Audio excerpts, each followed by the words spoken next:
All right, welcome. Pretty exciting week. Lots of stuff on the calendar for a lot of people in Manitoba. A lot of people running marathons all over the place. We got people getting ready for Ironman, notably my brother, crushing 190 kilometers on the weekend and then doing what'd you do yesterday? Like 40-minute 10K?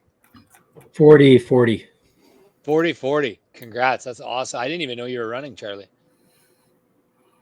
I guess you don't miss any I, races. I didn't. I wasn't sure if I was going to. So yeah. Okay. So, anyways, we are the Running Journey. I'm Rob. This is my brother Charlie. Today, we also have someone else with us. We got Todd Friesen. Todd Friesen is running the, what's it called? The Twin City. What's the marathon called, Todd? Yeah, the Twin Cities Marathon. The Twin Cities Marathon this coming weekend. What are you, 6 days away, 6 days away? So, that's pretty Yeah. exciting. So, I thought we'd bring in Todd. Todd's been asking us a little bit about what we think his pacing should be. He thinks we know what we're talking about. Little does he know, we're totally clueless. We're just winging this. So we thought we'd talk a bit about that. I definitely want to hear about Charlie's training week because this was a monster weekend for you, training wise, Charlie. Um, Todd, I'll get to you in a sec, but I want to start with Charlie. And thank you for coming on, Todd. We appreciate it. Charlie, monster weekend. You had so I'm curious, did your training said 5 hour bike on Saturday? Yeah. So 5 hours, you did 5 hours and 3 minutes, you did 190 kilometers. So that would equate to like a four, what does that do? A Well, I 440, finished 180 at 4:45. 180 at 445. Okay, that's what I was going to But guess. that included like a 45-minute warm up, so probably could do a little quicker. Yeah. No big deal. Yeah, No big big deal. deal. Probably could do way quicker than that. Yeah. So 4 hours and 45 minutes to do the 180 kilometers. So, man, you must just feel awesome. Yeah, I feel great. Yeah. Yep. Because now you know that you could either do that effort and you probably had a ton in the tank when you got off the Yeah, I bike. felt pretty good. I mean, I think I would likely just be a little bit more conservative. We're going to talk about pacing with Todd soon. So I think the same thing applies to an Ironman. You're better off being conservative, I would imagine. I don't know about Ironmans, but that's Yeah. a tough one. So Anyways, I just want to start by congratulating you on a great weekend. You got another one or two of those weekends left, I would imagine. two more big ones. Yep. Two more big Looking ones. And they're forward both to 5 hours. that. 5.5. Okay, I thought it was 5.5. I was wondering why you didn't have 5.5 last week. Okay, now it peaks at 5.5 for the next 2 weekends. Yeah. Yep. So you're gonna do like 210 kilometers or something? Probably not. I probably won't have as good of a setup as I had. This was like my best possible bike setup that I could have. So I don't think I can go quite that speed in the next because it's gonna cool down. So yeah. Okay. Okay, good. Todd, how do you feel? You got a race coming up this weekend. Yeah, oh man, looking forward to it. It's really exciting, and I've signed this up for this race over a year or about a year ago. Actually, last year, I entered this race and kind of after the Manitoba Marathon got canceled. I think when was that? In 2022. Then I ran the race. Actually, ran in 2022 this Twin Cities Marathon race. So this isn't my first time running this one, but I look at some familiarity with it, and hopefully in better shape than it was last year. And or 2 years ago. And then last year I entered again, and it got canceled, which was like pretty shocking considering that's an October fall marathon, and it was canceled due to excess heat. And I was like really bummed at that time. And it wasn't canceled until the morning of, so we did all the traveling there and got ready to go. Woke up in the morning ready to run, and not to be black flag conditions, and they canceled the race. And they did some good things, and they actually did give us a full refund for the entry fee, and give us some discounted rates for the next year's race, which I entered right away. And Okay, hold on, Todd. Hold on. yeah, Todd. Okay. yeah. How are you feeling? Was my question. How are you feeling? Yeah. You're nervous. I can tell. I'm nervous. Yeah, I know. I was giving a bit of context there, but No, we'll get it's the all context good. in a Yeah, second. I was just kind of curious how yeah. you're feeling. You're doing your training runs have been going awesome, really, really well. Yeah, no, I'm very pleased with the preparation there. I'm mostly nervous about the things I can't control, probably. So I'm a little bit anxious about that. I'm anxious about the weather. I'm anxious about like what will come up and will my little nagging injuries kind of like surface, or am I going to be good to go? So that's kind of. But I should say I don't have too much worry about in terms of injuries. I think I'm in good shape. I feel like I'm recovering well from hard runs, and I think this is like the best shape. This is probably the best shape I've ever been in. So yeah. At this point, like Todd, like if you were not injured in the last 2-3 weeks, and you're not going to be injured now because it's your taper. Like, I mean, you might get these fake injuries that you think are injuries, but I wouldn't worry about it too much. I think, yeah. And back to like your recent, like you've had some fast races recently. So I think, sorry, I got tons of kids in the background here, but you've got, you've had some really, really strong races. So in terms of, are you in better shape than 2 years ago? I would imagine there's a big difference. Do we want to, Rob, talk about kind of what do we want? Like I was going to ask him, like what did you do differently, because I feel like your performance in this year like your training has gone really, really well this year. So maybe like what do you think went well and with the training from this year? I was going to ask him just to like just for anyone who's listening, like when did he start running and all that? I'm kind of curious. Let's go through the whole journey. Yeah. What's your journey? What's your story, Todd? Like when did you start running? Yeah, and actually, both questions fit well together because it's some recent changes. But I think I was a bit of a runner as a kid, right? Like I lived outside of Steinbach, which is close to where you guys are from, and you were where close to Giroux? No, in Steinbach. I grew up in Steinbach, or just outside of Steinbach, right? And we had a bit of an acreage there, and lived on a crescent with about a kind of a gravel road, right? The crescent was about a 2-kilometer oval distance, and often found myself as a kid just running around that 2-kilometer track, and got some did some cross country and track in school. Not an elite runner, right? But it was just like it's pretty better than most, but not.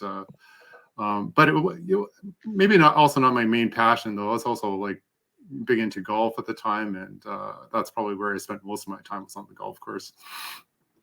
But that was fun. But I think over time now, like that's I'm 45 years old now, so it was a long time ago since I was a kid and running. And over time, like in high school and university, I was a pretty skinny, tall kid, about 155 pounds, and that creeps away from you over time, I guess. And I probably got up to about 210 pounds. I'm 6'1" frame, so it's a little bit on the overweight side. And I was like, okay, it just kept on creeping up those pounds, right? What year was that? What year was that you were on the overweight side? Oh yeah, that was last spring. Okay. last year spring. So what, year and a half ago? Yeah. So it's kind of like, this is it. It's like I had to do something, and I had some false starts in terms of trying to address the my weight situation. And how many false starts did you have? I don't know. I probably started considering losing weight when I was 190 pounds, but I keep weight gaining like 2 or 3 pounds a year, and but I don't know. It just doesn't happen on its own, right? And it's just like, it's so hard to see results early on, right? It's like you try something and it's like you get sick, or something just throws you off your rhythm, and just like you just give up. And that's probably my case for a long time. Was there a catalyst for you that kind of made you decide, this time I'm doing it for real? Yeah, I think it was just like, I don't know. It was just a little bit too much this time, right? Like, I think that 200, getting over 200 pounds was like, yeah, that's not comfortable. I don't like that. But I just like keep going up. It's like, I gotta stop this trend and reverse it. So, I did. I mean, I continued to run. Started running back in 2016, I'd say. It started like with a marathon relay, and it moved on to some half marathons in 2017 and forward. But I didn't really like. I kept gaining weight through all that, right? So it's like I'm running, but I'm not losing weight. And so there's a little bit more discipline required than just to keep running, just to run, right? But you do need to have some discipline. Yeah. So but I figured out something that worked for me, and I probably trimmed down about 25 to 30 pounds last year. And it was pretty remarkable, like what I can do to my running performance, because again, between 2017 and 2022, I enjoyed running. I run a lot, but my half marathon times went down from like 155 to 144 during that, or no, 152 was my first one. Then it came down to 144 over those years, and that's okay. That's again, got my math here, but it was 7 or 8 minute gain in speed, right, over those years. And since then I've come down from like a 144 down to a 128 last weekend. So we've got 16 minutes over the last year. So and those are way tougher. Those 16 minutes are way tougher. Yeah, like that's actually, like, to me that indicates that something changed at that point, because like those first 10 minutes are way easier to shave off than the last 16 that you, or even the 5 that you've shaved off in the last 3 or 4 months. Like, so you like, I feel like there's been a tipping point for you or something in the training in the last little while. So, because going from 133 to 128, like that's a hard 5 minutes to shave. So how do you think that happened? Yeah, I think this year, like it's transition between last year and this year. Last year I made a lot of big gains. As I said, it started off 144, I hit 143 in the spring, 137, 133, and I kept surprising myself. I didn't know I could run faster each time, right? And I don't come into the race with, I guess, maybe I'm underestimating myself, right? But just like I never thought I would. I thought the 144 was actually my last PR, and I took some time to savor that.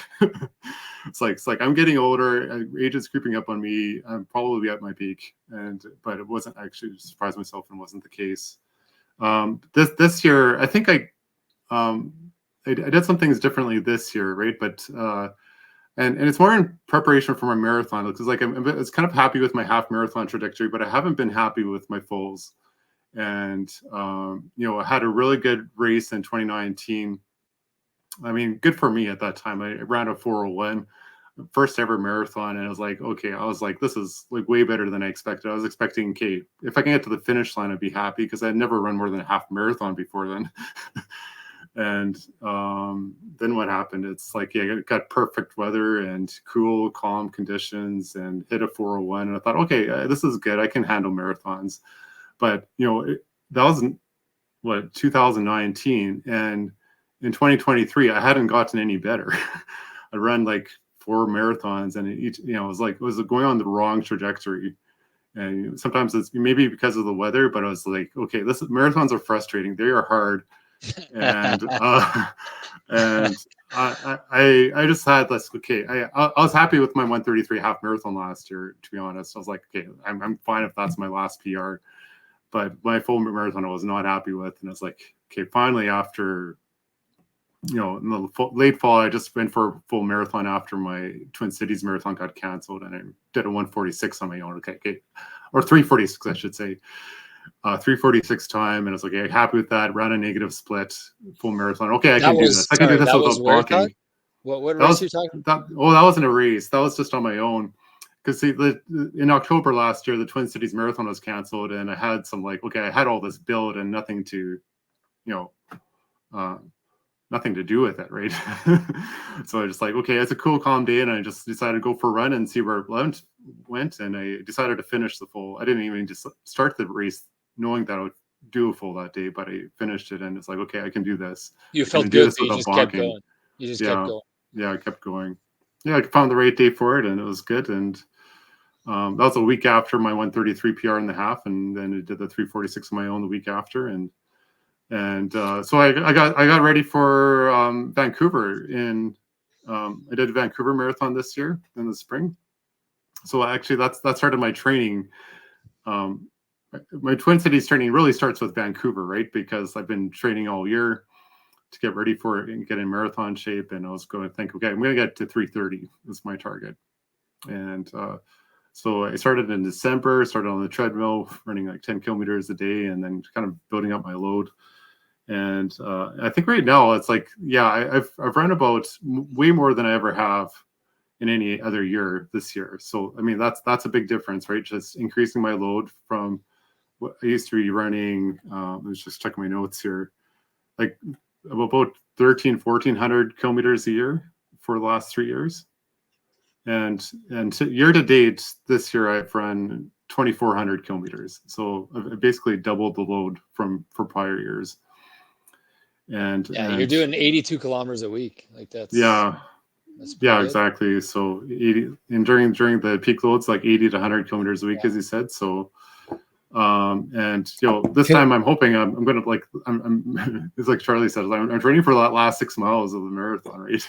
It's like I need that load. That's the key. To me, that number one thing, like for me, that whatever happens on the training, like the amount of miles that you run is like the most important indicator of how well you're going to do in a marathon. I feel. And without getting injured, right? So those are kind of two things. But I want to go back to a thing that you talked about when you were talked about your PRs for half marathons a couple of minutes ago, and how they just kind of surprised you. And I think there's this phenomena with running that this is a theory of mine, but I feel like when you underestimate your abilities, is when you can get your best results. So in other words, like because you're pacing, like just because of the pacing, I think that when you underestimate your abilities, you'll automatically start off too slow start off slow on your pacing, and then you'll be able to finish strong. So I don't know how for your half marathons, like you went in with low expectation, and I imagine you had really strong finishes. I'm not sure, but like I had this same experience this weekend where I was going to do this 10K and I had like zero expectations because I was really tired from the previous day. I'd done 190K and I was thinking, okay, it's going to be like a 43, 44. I don't really care or whatever. And then like 2 kilometers in, I went really slow to start. And then 2 kilometers in, I'm like, I think this isn't too bad. And I went a little bit harder, and then I went a little bit harder, and then I did a negative. So was there when you did those PRs on the halves, and does that theory kind of make sense to you or no? Yeah, totally. And I think that's part of the reason why my first marathon was a success too, because I had such low expectations.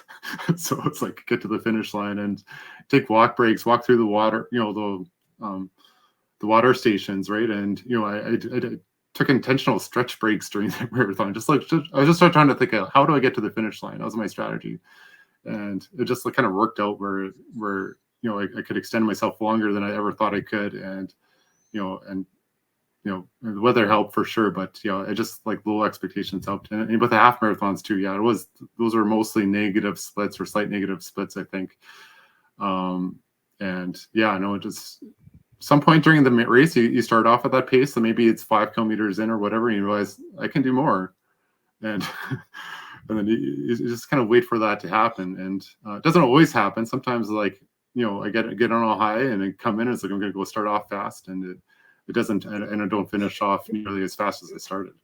But I feel like those races, like when you have high expectations, you're more like when you start off too hard is when you have those bad races. And like if you start off too slow, to me that's no big deal because you can make it up at the end. Anyways, so what was the other thing weather. So sorry. So you've been looking at the weather lots, sounds like. Looks like it's going to be perfect for you. West wind,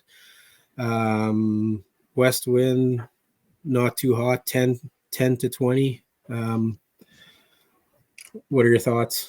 Yeah, it's 6 days out right now as we're recording this podcast, right? But it's a little bit variable, and I'm finding different weather forecasts that you haven't kind of converged yet together.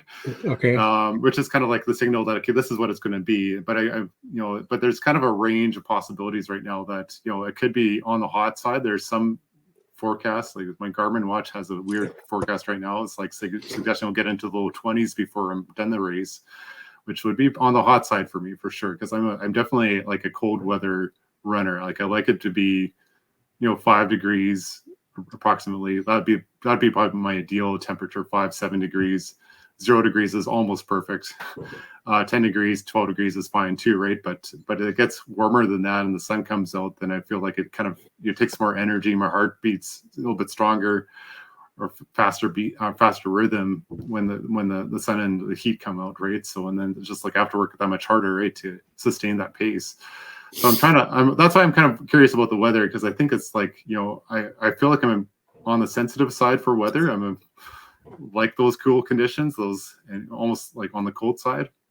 Yeah, Todd, like so I'm the same way, and I was super worried about Boston. Because when the forecast for Boston said hot, and it ended up being hot. I'm super sensitive to the heat. So to me, the strategy, if it's hot, is to make sure you, one, keep your body cool. So by drinking lots of water, and then dumping lots of water on yourself, and then not going out too fast. Right. Again. Right. But most likely it's going to be in the 13 to 18 degree range, right? That's the most likely forecast, I think, right now. So that'll be tolerable. 18 degrees is like, I prefer it cooler, obviously, but I can still have a good race in that condition, I think. But even at 13 to 18, it won't hurt to, I don't think it's going to hurt to keep yourself cool and like more on the cool side. Yeah. Yeah. Rob, do you have any, I've been asking all the questions. No. This is great. Todd, I'd be curious to hear about, happy to talk more about the marathon and pacing strategy, but I'd like to talk first a bit about your motivation and why. So you talked about why you stopped running. What do you get from it? I'm kind of curious, the intrinsic stuff. How much do you like it? I don't know you that well, Todd. So I don't, it's not like a buddy of mine where I know why they decide to run and what they get out of it. And they tell me all the time how much they love it. Do you love running? Like you talked about your PRs and your PBs, and does that motivate you?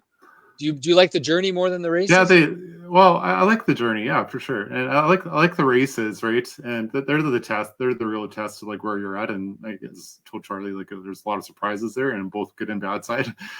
But I do enjoy the journey, and I'd like to see like what am I able to do, and like can I push myself further? And I think I'm still running right now at this age because like I'm still getting better.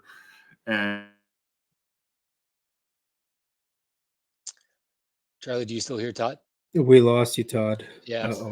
Not happy with the full marathon. Todd, we lost you for a minute there. Okay. I think you were talking about how you were running at your age, still running at your age. Yeah. And happy with that? Yeah, no, and there's still a few things I was left to accomplish there. So, and it was mostly the full marathon that is like, okay, I want to get better at that. And as I get better, like again, a couple of years ago, this was like doing like something like a Chicago or Boston qualifier. That was like out of reach, right? That wasn't possible for me. But now that was out of reach for you. You never thought you'd qualify for Boston. No, I never thought it would. Did you have it as a goal, like deep in the back? I thought about it, but it wasn't possible, right? So it's like if I could run a half a marathon twice in a row back to back at my full half marathon pace, and it's okay, then I can do it. But it's like there's no way I can do that. So here's my thoughts on that, Todd. Like I feel like the thing with like running is that there's so many things that feel impossible, but then you just keep working at it over time and you're consistent, and then all of a sudden they become possible. Like that's kind of how I feel like. So I don't ever think that, in my experience, I don't ever think that anything is impossible, even though they may seem completely impossible right now. I feel like if you just kind of keep working at it, eventually it might become possible. Like, I think that's the story with you, right? Like, because this year you put in all those miles, and I feel like you've improved I feel that your fitness has improved by like 15 to 20 minutes in terms of the marathon time in the past 6 months, which is incredible. Look at your miles that you've been doing. So your best time before was 340 something, and now you're going in there and you're going to try to do like a 310 or whatever, right? Yeah, that was last year. I ran 2 marathons this year already, right? So like in Vancouver, it was 339, and then Manitoba 335. But both times I bonked, right? And it's like last year I didn't bonk, but this time I went out faster and I bonked, and I lost like 15, 20 minutes on the second half, right? That I was hoping to kind of sustain that pace, and I didn't. You didn't listen to Charlie. No, but my base. No, that's true. But I think my base load has also improved since Manitoba. So like after Manitoba, I started a new 16-week training regiment toward this race, and yeah, no, it's going like super well. Hitting like the last couple of months, about July, August, about 400 kilometers a month. Yeah. And going into Vancouver, it was like, I think I had 1 month at 300, right? So it's like, yeah, even, over the year, I'm getting stronger. I'm doing the strength training and getting stronger. I'm able to handle the training load that I wasn't previously able to do. And I think that's going to put me in better stead this time around than the prior time. So yeah, the 335, like I felt like I was a little bit disappointed with that, or the 339 in Vancouver. Not super disappointed, but it's like, yeah, I was kind of caught by surprise that I was like, I didn't think I would bonk, and I did, and I was like, okay, I was disappointed in that aspect of it, but there's a lot to learn from that. That's through a lot of processing of that. Yeah, I think the extra miles that you've been putting on that's why you put them on. So I think that'll absolutely help for the end of the race. So you should derive some confidence from that, I believe. As long as you don't go out too fast. I was thinking today about someone who told me how like painful and how they were like kind of dreading this upcoming marathon. It was someone else was telling me, it's dreading this marathon.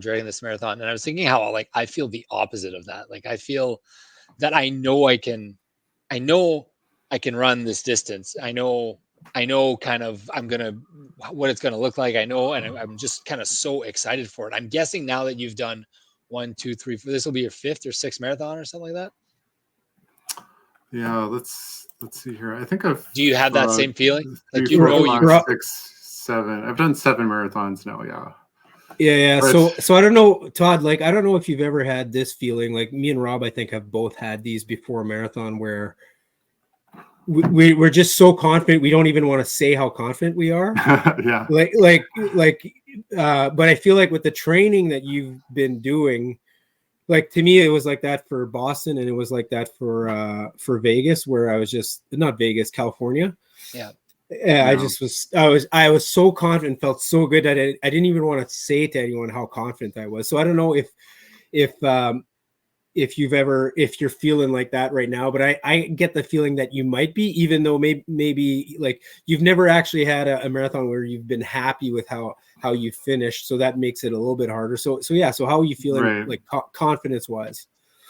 Yeah. So confidence wise, like I haven't prepared for a marathon like I've done this one. So like that's a confidence booster. I've had some good race times recently to like, okay, I know I can keep a good pace for a long time. None of these races were more than a half marathon, mind you, but at least like that's like I'm seeing a good trajectory there. I think Todd, it's like 30 seconds slower a mile. No, it's even more than that, right? For your 310 versus your 128, it's more than it's like 40 seconds a mile slower. I don't know how many of that is in kilometers, but so that should feel easy. Anyways, keep going. Yeah, I do the metrics. So like the 310 works out to kind of a nice round 4 minutes and 30 seconds per kilometer pace. So again, in metric, maybe the half marathon pace from a week ago was about 4 minutes and I think 10 seconds. Yeah, 20 seconds slower per kilometer, Todd. Like that's like an hour.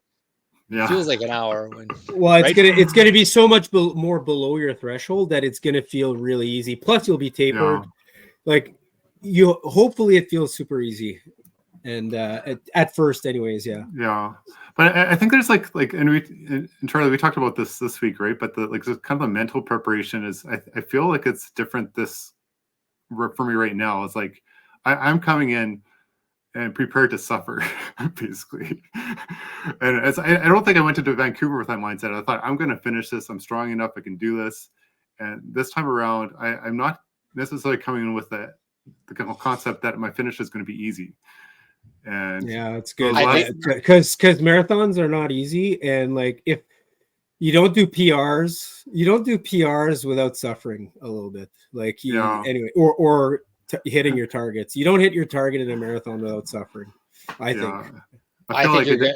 think you're gonna qualify for Boston, Todd. Probably not what you want to hear from me here today, but Oh yeah, let's talk about that. Like, I know you've talked a lot about wanting to qualify for Boston. So how much does that mean to you, Todd? Oh yeah, no, I think it's scary to think about. Like, it's a goal in my mind, but I don't want to like express it like vocally, right? But it's in the back of the mind because like it's like there's so much that's out of my control, and I can only do what's within my control. And I've done the work for it, right? And it's like the goal was there. I went for it, and did I execute the best I could? And I think so far I can maybe say that I'm very pleased with my execution so far. I haven't run the race yet, of course. Your age category is going to be 315, correct? Yeah, so I'm in in the 45 to 49 category now. So after turning 45 helps a little bit, right? So both Chicago and Boston, the new Boston standard, are 315.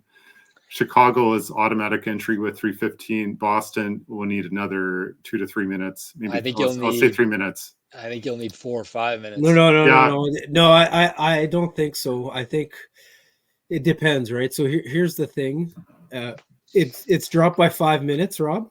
Right? I'm aware. It's been 2.5 minutes per year. So it was 2.5 below, but the distribution of that, because now they've dropped a lot of these fives. If a lot of people like, because of the different age groups, it might be less. It might be 3 or 4. Yeah, you're probably right. But also it depends on the weather. The weather in New York and the weather in Boston this year will have a big factor, right? So because if it's easy weather in Boston, then it might take more. I wouldn't target 313 or 312 and a half if I was trying to get in. I'd be 311 and a half at least. I'd be saying, or 311. Yeah. No pressure. Yeah, we'll see. We'll see here. So yeah, it's I've been following the stats pretty closely, and I've got a pretty good head for math and numbers. I've been looking at the trends, looking at the applications and stuff like that. Right now, next year's Boston, you needed a 313 and change to qualify. So forget where the standard time is. That doesn't matter. It's a 313 that matters. It's going to come down to probably 312. I'm guessing. I'm going to go like maybe without the change. Maybe it's less, as you suggest. I don't know for sure, right? Like marathon is booming. It's getting hard to qualify for Boston, and it's almost unfair. Those shoes make it hard. Yeah, but I'm wearing the shoes too, so hopefully that gives me the extra I need. But it's a little bit scary but what I'll do is I think going in, I'll find the 310. There's a 310 pacer. I'll follow the 310 pacer and just like take my mind off my watch, just run the race, enjoy it, and leave the mental work to others until it gets hard. Then I was like, okay, then I'll have to make decisions later in the race, obviously, but whether to keep going or not. But I have pretty high confidence that my body is going to say it's time to shut down before I'm at the end, and I'm going to have to like deal with that at the time. And that's kind of like, and I want to kind of ask you that question. It's like what do you tell yourself when that happens? Your body is saying, no, I'm going to shut down your muscle fibers. I'm not going to let you run anymore, because your body does that, right? It's like it's trying to shut you down, and you have to convince your body. It's like, keep going. It's worth it. Yeah, I think you're going to draw on. Go ahead, Charlie. Yeah, I've got 2 comments on that. Like, one is, to me, I know you're saying you're going to follow the pacer, but my opinion is that following pacers kind of prevents you from actually running your own race a little bit.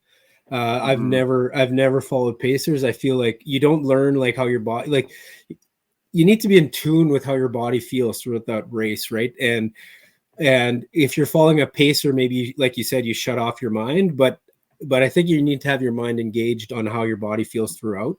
And I would also say, and I told you this already through text, but I would also say you should start slower than 310. If you want to hit 310, start slower than 310 at 312, and eventually kind of slowly get there. That would be my opinion. I know that I'm probably not going to change your mind, but that's okay. The second part I would say is about the pain that you endure. It's not about like overcoming it. To me, it's about understanding that there's going to be some tough moments. And actually that third quarter of the race, that video I sent you, I think that's a really good video. And that third quarter of the race is when you really got to turn your mind on and focus on, because your mind will trick you. And it's not when your mind is saying, you actually need to shut down, those, okay, that you have to listen to your mind. But it's when your mind is just trying to trick you and slow down, right? That you have to overcome it. Like you have the fitness. You have to believe that you have that fitness to keep going because you've done the miles. And so it's when that mind tries to trick you, you gotta kind of be really, really focused on staying at that pace. And I think you get over that hump at a certain point. You get close enough to the finish line, and you get over that hump, and you can keep going. So that's my opinion. Sorry, Rob, you probably had some comments on the mental side too. No, I think I really agree with what you said, Charlie. I think you're going to have a different experience this time than last just because of your mileage. I don't want to sound like my brother. But yeah, it's going to be easier than usual. It's going to be way easier because of that. And you're not going to have to, I don't think you're going to have to argue with yourself a lot, because I think you've done enough max effort runs, the fast finishes, that kind of where your heart rate's at, how you feel, you have an internal, you've done enough race pace miles, not only miles, but race pace miles. That's why I love these fast finishes that I do every Sunday that I've not done now for a month. And I'm going to go into Chicago having no clue what I'm doing. But I love these fast pace finishes because it gives you a reminder of how you're supposed to feel every week when you go for that run, and how much you have left and how hard it is. And then you're just on race day, you're just ready because you've been through this 15 times. The last 15 weeks, you've gone through that fast-paced finish, and your mind knows that this is coming. This is going to be hard. I'm not quite at max heart rate yet. I know I can still do another 4 or 5 miles at this. Oh, do I need to slow down? Whatever. So I think you're so prepped experience-wise. You did a lot of fast finishes, I think, right? A lot of race pace, a ton of race pace miles. So I appreciate that advice. Rob, you gave me that advice to do those, and I wouldn't have done that without you. And I started right away. It's this makes sense. It's let's take the easy pace, but let's make sure we finish hard or finish strong, right? And then get into the mentality and that practice habit of having those negative splits in our practice runs. Yeah, and you've done them every week. You've done 5 miles or 6 miles or 7 miles at race pace now for months and months. Yeah. And you're tracking both how you feel and how your watch is telling you you feel, right? So I use both. I know some people don't like to use the heart rate. Charlie, you're kind of anti-heart rate. I use it because it tells me, how close I am to my max, and I know how long I can go at 170, and I know how long I can go at 168. And it just, for me, it's valuable. The heart rate data is interesting. I look at my last 2 marathons, the Vancouver and Manitoba, and it's almost the exact same thing happened. Once I hit 170, then I hit the wall. Yeah, so I don't think I can hold 170. I could hold 170 for the last 10 miles, but that's just because I think I have a higher. You have a higher. I just have a natural higher heart rate. But Rob, and I think Rob, you're slightly lower than me, right? Yeah, I'm slightly lower. Yeah, I was not going to say. I don't think you bonked, Todd. I think you actually we all have. Sometimes someone will tell me, I'll just run forever and I just won't stop. Well, you can't. You actually can't. Your heart rate cannot pump that hard for that long. Your body will actually stop. So you talked earlier about the fibers in your body and the pain and them not. That's one thing. And I think I'm pretty good at forgetting about pain. But the other one is more kind of the variable that you really can't control, which is your heart rate. And if you're out of shape and you don't have the cardiovascular, ability to do it, then you can't do it. So if you're at 170, I don't think you bonked. You couldn't do it anymore. Maybe that's how you define bonk. I don't know. I think bonk is more like nutrition. I'm curious, Todd, if you're a numbers guy, right? So if you look at your, maybe your 430 kilometer pace and what your heart rate is at this year compared to maybe last year, can you talk about what the relative change? I'm imagining your heart rate's much lower now when you run at 430 than it was last year. Do you have those numbers off the top of your head or no? Yeah, it depends how far into a run I am, I guess, because I do have of course, the heart rate. The longer I run, the higher it creeps up. So I sometimes, just a quick comment, but I'm somewhat envy when I look at other people's heart rate stats and I don't see that creepage. They can run the full marathon and basically a mile, third kilometer is the same as the 42nd kilometer. It's how do they do that? It's what's different about their body than mine? But mine keeps going up steadily through the race. But I don't know. My max heart rate, I said it's probably 170 where I have run into trouble, right? And max heart rate may be technically 180, but Yeah. or somewhere in that vicinity. But Yeah, yeah, I don't think our max heart rate's 180. Do you think? Yeah, when I ran the half marathon at the 4:10 pace, I don't think I got maybe I got to 165, 164. I don't think I went too much above that. You see, at the end of a half marathon, I'm usually like 177 or something. Yeah. But Rob, like by the formula though, we're both 45, Todd and I. So by the formula, it should be 175. That'd be like a normal max heart rate. The new formula is 0.6, 205 minus 0.6 times your age. Sorry, I thought that changed, but I thought it's 220 minus your age. But the only reason I found out is my wife asked me last night. She said, I asked her what her heart rate was. She did like a 20K or whatever. And I didn't even know. Do you know if women or men have higher max heart rates? I didn't even know. I think women have higher. I'm not sure. Just because her sister has has like a 190. I just Googled it. I just Googled like the women's formula, and it was 208 or 206 minus 0.7 times your age. Okay. And I'm like, I wonder if there's an equivalent to men. And men is 206 minus 0.6 times your age. Okay, so we get better as we get older. So I was like 174, I think, for my max. Or 175, and you're like 173 or something. Yeah, I know, but I've hit. I know that you're higher. Yeah. I've hit 186 on some hard bike rides before, and yeah. Anyways, on some hard intervals, I've hit mid 180s. Yeah, I think it's a guideline, right? And I don't think heart rate should ever be used to compare yourself to other people. Period. And no, it's your own thing, right? And I think it's very valuable as your own barometer. Like, to tell how hard you're going. Yeah, I know how I'm feeling, and I know how hard that fast finish was, and I write it down in my notes after. That was a 7 on 10, and I really went pretty hard, and my heart rate peaked at 172. Shit, I went pretty hard. Yeah. And then next time I can know how I felt. So I disagree with people who say you shouldn't look at your heart rate. I think it's one of the tools you can use. It's definitely a help. Like on my 190K bike ride, I know at the end I was going a little too hard because my heart rate hit 150, and usually when I'm biking it's like 140 at the most. Like it never goes higher than 140, but I was at 150 at the end, so I know I probably went a little too hard. And running's kind of similar too. Yeah, you were mailing it in. You weren't mailing it in.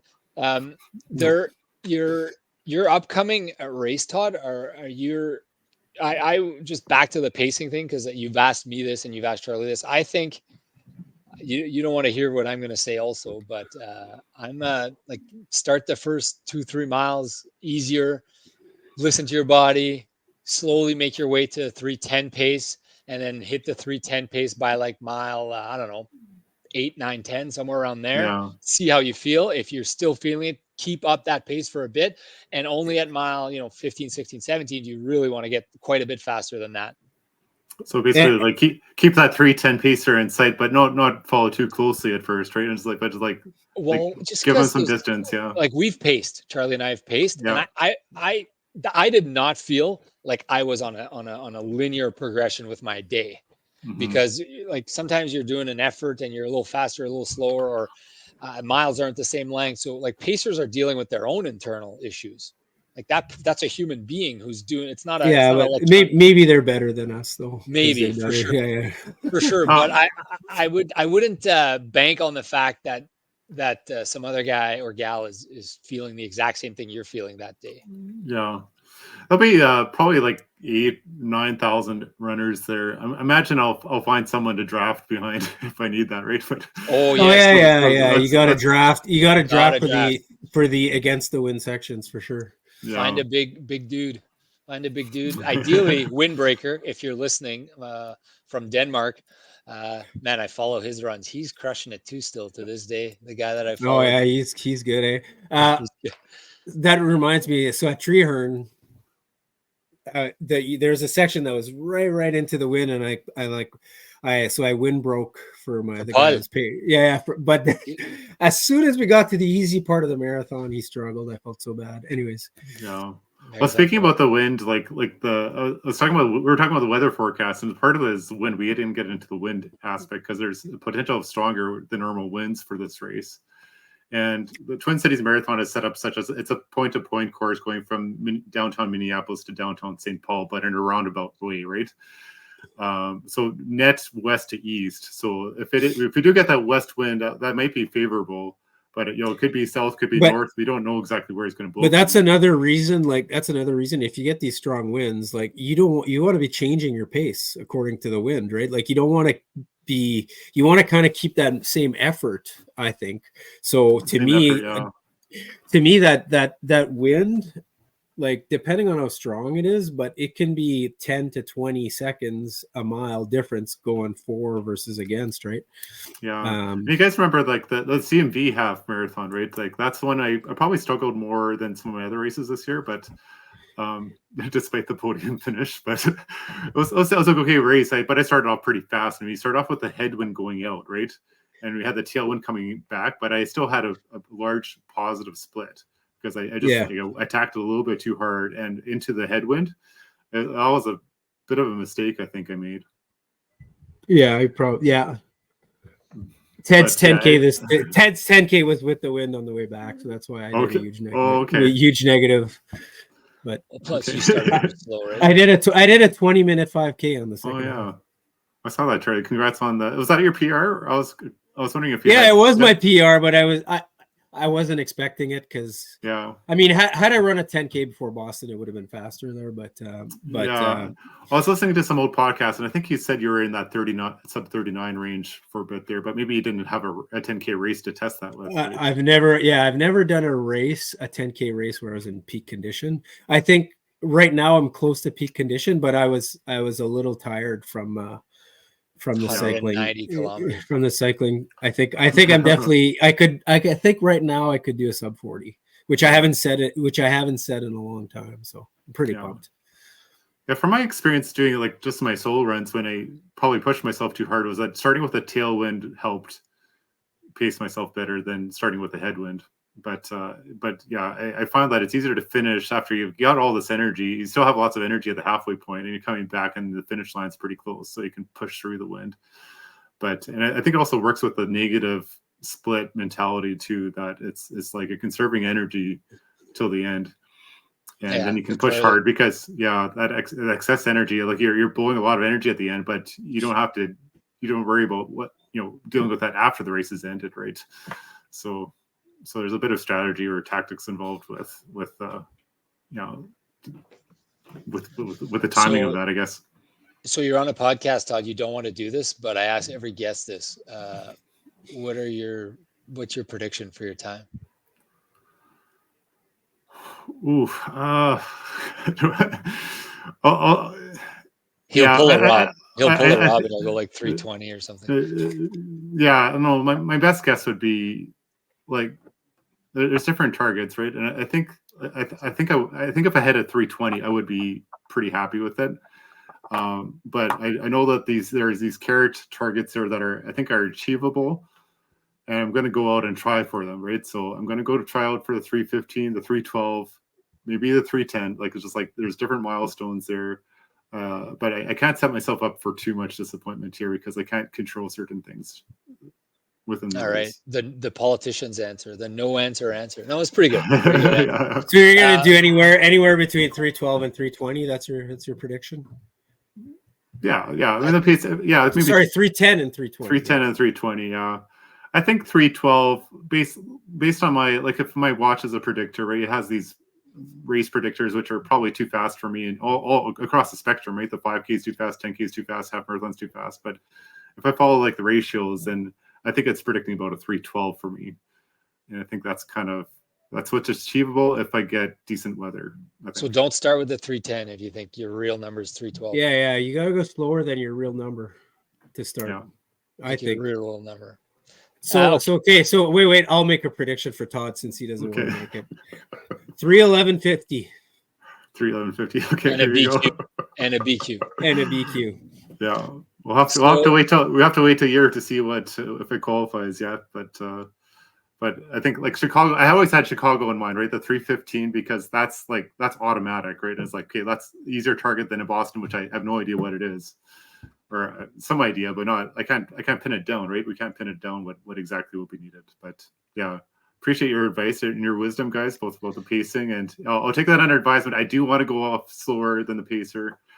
I wasn't sure about that, but I think you guys could convince me on that. So I'm gonna take that in stride. I'll start off with a chat with the pacer. I'll probably keep him in sight, like make sure he doesn't get too far ahead. But I do agree that that start line, you can going from 0 to 4:30 pace right like too quickly. That's ruins your homeostasis, if I can put it that way. That your body needs more time to adapt. So So that one of the things I learned from Mr. Aldo Furlan, the guy from the MRA. I don't know if you know him. Aldo Furlan. Shout out to Aldo. Yeah. So he used to be my pacer in races. I used to use him because we were pretty close, and he would always start really chill and relax and just slow for even the first 400 meters, and then he would just slowly speed up to the right pace. And anyway, so I thought that made a lot of just start chill, because it's so easy to just go out like way too hard, right? Yeah. Hey Todd, I want to ask you. Sorry, go ahead, Todd. I was going to say, just like before we close off, I just want to add one more detail about the race I haven't mentioned yet. Is that I'm actually my son is joining me for this race. So his first marathon, Josiah, he's 18 years old.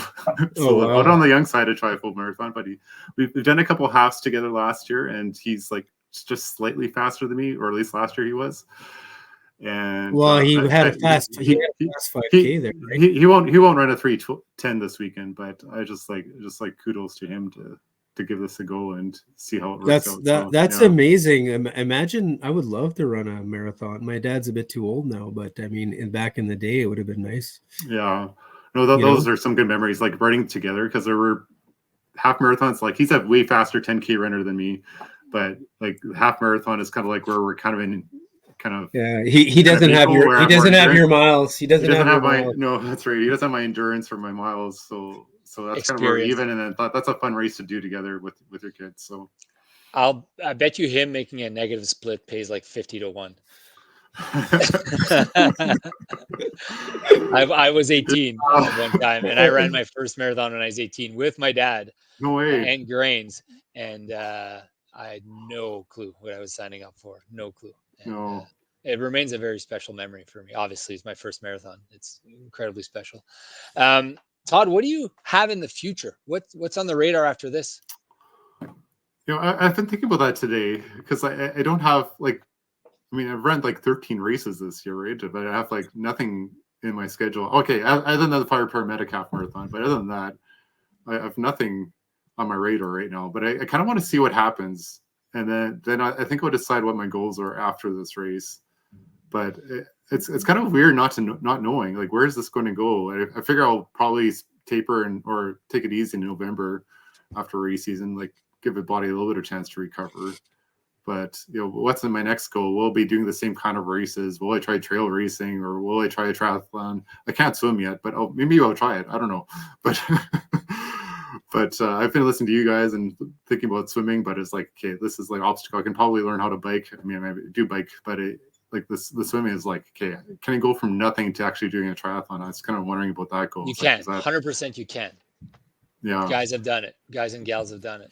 Louis Carmier could not swim, right? But yeah, it depends. Like, is there more to accomplish with the road racing? And maybe I'll keep doing that if there's more. Well, so you'll qualify for Boston, so you'll have to put that in the calendar. Right? Yeah. We'll have to see. Yeah. So like, there's some contingencies there. Like if like the weather doesn't work out or whatever, maybe I'll try again in spring with Fargo and just see if I can get a qualifying time there. There's some plans like that. But if it is Boston or Chicago, then I might like, take it easy on the full marathons and just like focus on that and have more long-term goals. Yeah, but Boston would still be 18 months away. Yeah. Or 17. Okay, you're right. You're right. Yeah. It's like us. Like, if you qualify, you'll have so much time between. Yeah.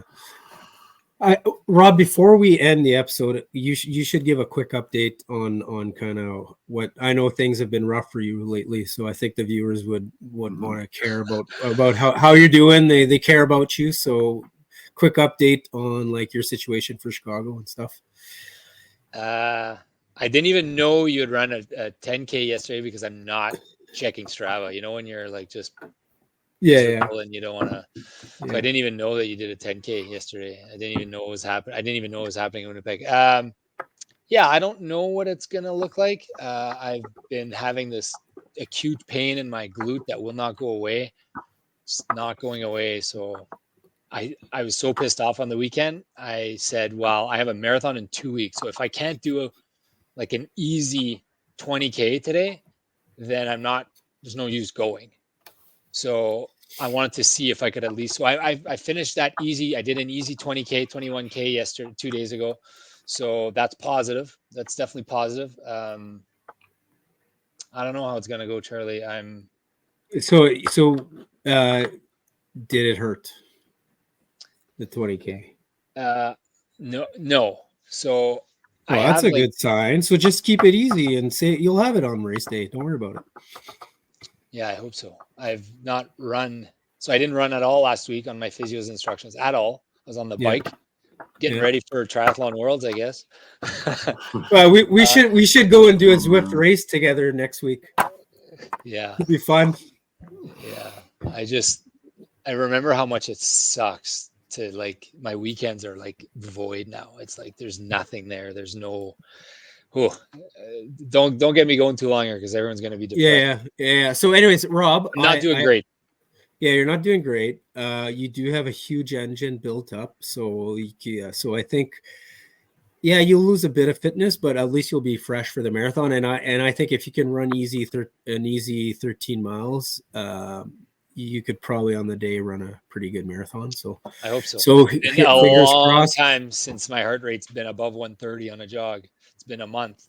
Yeah, so your heart will be fresh and your lungs will be fresh. And I hope so.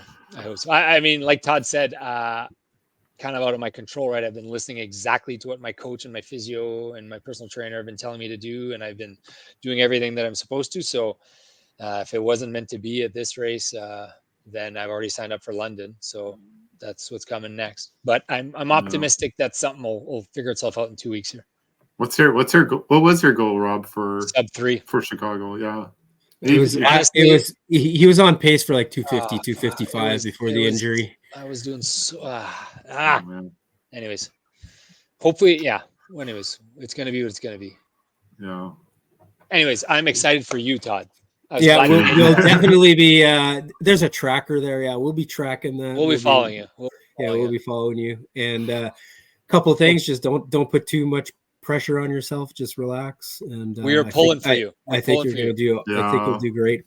All right. And remember. Sorry, go ahead, and then I gotta. Well, I'll go quick. 20 seconds of courage. Tyler Mislachuk. 20 seconds of courage when you think you're done, and it's not the heart thing. It's like the muscles are sore, and you just kind of don't want to go. That's easy to do. 20 seconds of courage. Power through for 20 seconds, and then who knows? Maybe you're in a better mood. Yeah, I appreciate you guys' wisdom. Like you guys helping a lot, right? Both of you guys, and I sent you questions, and you've been generous with your time and answering them and helping me out, and getting the right training load in place there. And thanks to Charlie for a little bit of that, and actually Rob too, right? Like you guys both said, you're looking at my training plan. It's like you need a bit more. It's like okay, and I got that straight, and it's like okay, I can do that. I can do the 6-7 days a week, and but I think I've been wise about it, and I had no idea I could do 400 kilometers. I used to look at others like 200 miles a week. It's like, or a month, I should say. And it's like, that's impossible. It's like, that's a lot, 400. I didn't know you were doing that much. Like, I think I peaked out at, I think the most I've ever done is like, I've done a bit more than 400, but not much more. Yeah. You said you were doing what? Were you doing the most I've ever done is 280 miles, which I don't know what that is in kilometers. So, well, yeah, it's closer to 500, but yeah. Anyways, that's really congrats strong on all the mileage, Todd. You've put in the work. You're going to travel with your family and your son, and you're going to do what you can. You're going to have a great day. We are pulling for you, and it's what this is all about. It's the journey, and we're so proud of you here at the Running Journey. So congrats. Okay. I know you still got to run it, but whatever happens, you put your shoes on and you put in the miles, so we're proud of you. All right, we're going to stop there. Thank you for tuning in, guys. Don't forget to like and subscribe. Give us a follow. Tell your friends and family. And Todd will send you a link and make sure you tell all your friends and family that you were on the Running Journey. Thanks for tuning in, guys. We'll see you in the next video.